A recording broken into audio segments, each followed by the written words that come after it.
Mee ilaala rabbiyaati booniyyen keessan kana barkan fiiltariidhaan asirraan tinii goote akka namaatti intineettu. Dhugaan isin jira.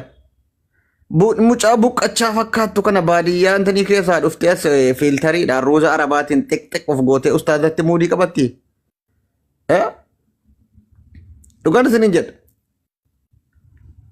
Dhugaan isin jedha amma kun buqqachaan akkanaa akkamitti nama guddaa nama dhugaan isii jaallatu akkas gootee kaatee akka waan gootaatti miidiyaa rool baatee immoo haasofti. Bilbila sii hunda cufattee dhabamuu qabdi bar kun. Buqqachaa booniyyee jabaadhuutii of ajjeesi ati du'uu qabda jiraachuuf hin uumamneeti warabbal kaaba abaaramtu ilmoo abaaramtu. Namichichi waan dogongore keessa addunyaa keessatti gaafa dhufee jalqaba sii wal baru dogongore addunyaa kanarra.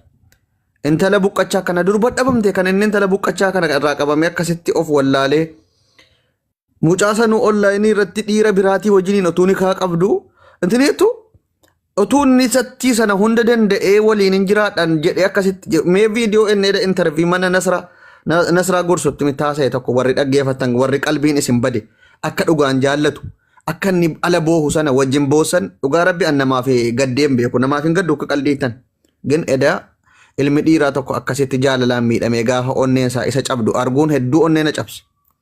Abaaraanii intala kana aboo rabbiin khaatimaa si aballeessuudhaatti abaaraan intala kan abaaramtuudha silaayyuu abaaraa booniyyee kan bakka argitanitti abaaraa buqqachaa akkanaa kana bakka argitanitti hukkaamsaa dhugaa rabbiin isiniin jedha intinitti naqaa qoricha DDT ta'an sana akkasiin du'a akka bararooti.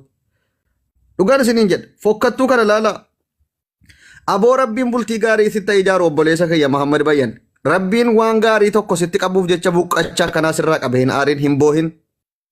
Dhugaan siin jedha. Dhugaan siin jedha. Muhammad Bayan kan rabbiin intala buqqachaa kana sirraa qabe durba bareedduu kan ilmaan keetiif haadha gaarii taatu rabbi sitti qabuudhaaf iyyuu kana sirraa deebise dhiise. Kana utuu fuute illee ati darasaa dhagaafatti kitaaba moxxolchiisuu gabbaate borooraan dhiira galchite iyyuu taap gootii gaafati manatti galtu noormaal noo siin jetti. Dhugaan siin jedha. Baga rabbiin si satare hin boohin. Nuti akka Oromootti ilmaan Oromoodhaa si bira dhaabbanne waan dandeenyuun daggaffisi goonessi fuusifanna amma Muhammad Bayan gargaaramuu qaba hundi keessan itti yaada. Dhugaan isiniin jedha namni kun gargaaramee birriin guddaan guurameefi isiin namichicha iPhone Pro Max moo maal jedhan Kanaadaa irraa bitee fi erge sanaa jecha akkana taatee ayyarii irratti hafte isiin. Angaafuma siin nama wahiitu iyyuu surprise na godhee naa galateeffadhaa jetteen talatti godinyaa si donqoroo sana wajjiniin gabbaate atuu jaarsa qabdu iPhonein bakkeerraa namni biraa bitee fi erguun bareen. Jaldeettii kanatti anni iPhone bitee erges mataan nagaa miti bar. Jaldeettii bifa namaa hin qabne kanatti akkamitti namni iPhone Pro Max moo maal jettan bitee erga qoy. Kun Nokia fi ergeendoo qabachuudhaaf hin malle bar fuulla buqqachaa qabatte. Jaldeettii kana kun maal jedhamti jaldeetti bifa namaa hin qabne kanaatu ustaaz Muhammad Bayan si dhiisuun barbaada na hiiki inni jaalalan beekutti ibsaa wajjiniin haasofti. Akkamitti dhiira biraatti dawwaltee ati waa'ee citii jaarsa keetii inni jaalalan beeku nama roomaansiin fedhamina maal abbaa keetiitiif itti galte erga roomaansii feeta ta'e onlaayinuma irra teessee kaate qucci bidiggee jettee hudduu achi garagalchiteen jettu. Akkamitti ustaaza keenya ustaaz Muhammad Bayan nama miskiina onnee qulqulluu si jaallatu. Jaalalan beeku maaloodhaa dhiisuun barbaadattee ittiin fammastee fooloo guddifattee ittiin jettaati. Baalagee ilmoo guddis badii jechuun intala booniyyee jaldeetti kana laala rabbi rasuleeti. Screenshot godha sagalee kana waraabaa biraan gaa Facebook irra facaasaa. Waraabaa sagalee kana. Wallahi hadhara gaxaan booniyyee irra noolaan dhugaan isiniin jedhama. Sheer godhaa viidiyoo kana waraabbadhaa. Abaaramtuu ilmoo abaaramtuu. La'anatullah alayki yaa ibnil kilaab. Yaa ibnal kilaab jechuun سي والله المو كلابي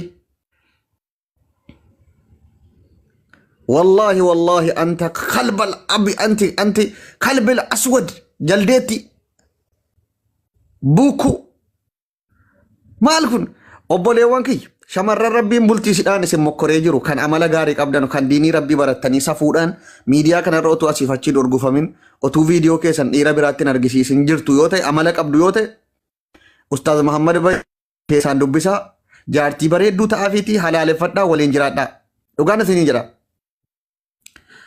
Dhimma dhirsaaf niitii si'aa qabu bayas jala diqlish siinaanni gusee kun jaartii maaliiti abaaramtuun akkamitti ilma dhiiraa akkasitti boosifti siin miidiyaa irra baaftee yeroo hunda. Inde nama jaallate tokko jaalalli cubbuudha bar.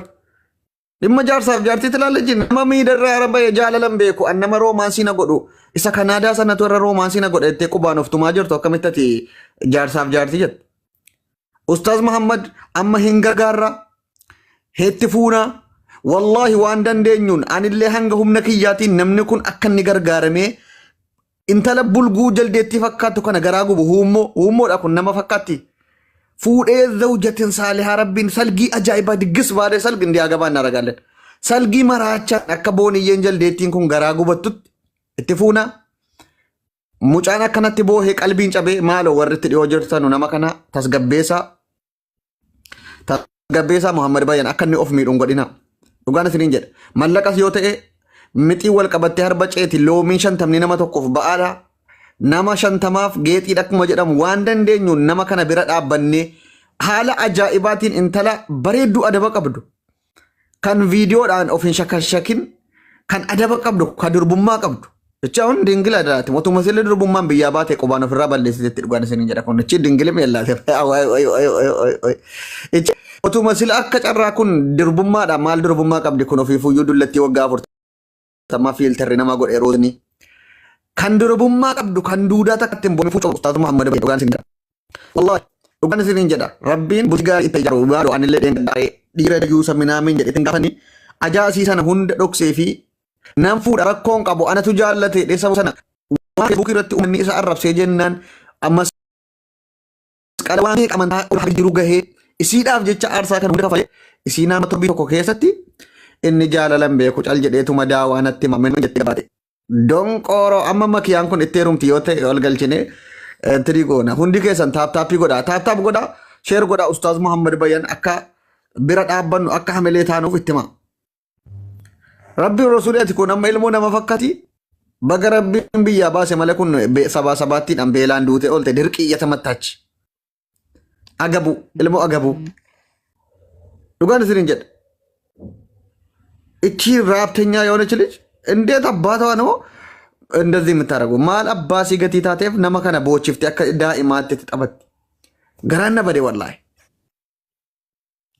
እንደኔ ሁሞ ደበርኩን ጀልዴቲ ጀልዱ ቡኮ ጀቹን ከነበር እንተለ ጀልዱ ቦኮ አከና አከምት ኡስታዝ ጉዳ ነማ ሪያደ ቡሉገ ባሴ ነማ Bukaariif Muslimiin buusee nama bar nama guddaadha namichi nama qareedha dhugaa rabbi yeqarraa sa'u no Ustaaz Muhammad Bayyan nutu asirratti sababanni jaalalaaf jecha of xiqqeesseef nama qallaalii seera malee namoota meeqa quraana qaraasisee haffasiisee bakka guddaadhaan ga'e bar nama kabajaan maluufi bar ichi digimtinyaa Mastafaa qarii wayii hojjechiiftee nama kana akka inni asirraa boohu goote malee isii boohuu fi qabdi bar silaa nama kana itti taphatte bar dhugaan isiniin jedha itti taphatte wallaahi.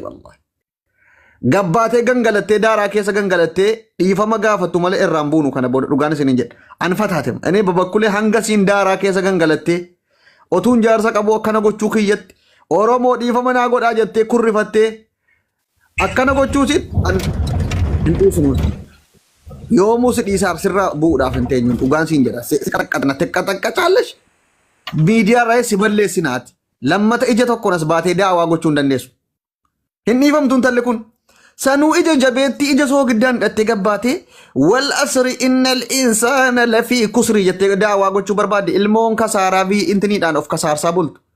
Yekasarech rikkaash li. Sanuu wal asri innal insaana lafii kusri jetti bar kasaaraa yekasaaraa lech. Akkamitti Ustaaz Muhammad Bayyan nama miskiina kan akkasitti isiidhaaf jecha waa meeqat aarsaan inni kaffale bar. Fiilmii tokko tuute warabbal kaaba fiilmii Turkii tokko caala.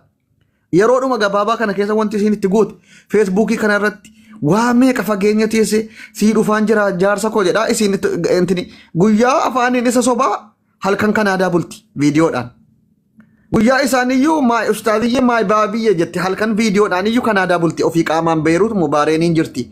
Jaldeetti jaldi buukoo amma waan goote kanaaf aarsaa kaffaluu qabda akkuma ustaaza kana aarsaa kaffalchiiftee miidhame onneen isaa cabe atillee hinuma badda miidiyaarra warri na deeggartanu nama intala baalagee kana balleessuu qabna na deeggaraa sagalee kan koo kana waraabaa facaasaa dhugaan isiniin jedha baduu qabdi miidiyaarra ija jabaattee akkasiin kara miidiyaatti asin deebine gochuudha kaayyoon kee la'anatullah alayka of jibbuu qabda akkuma namicha of jibbisiiftetti ibn al-kilaab jedhamta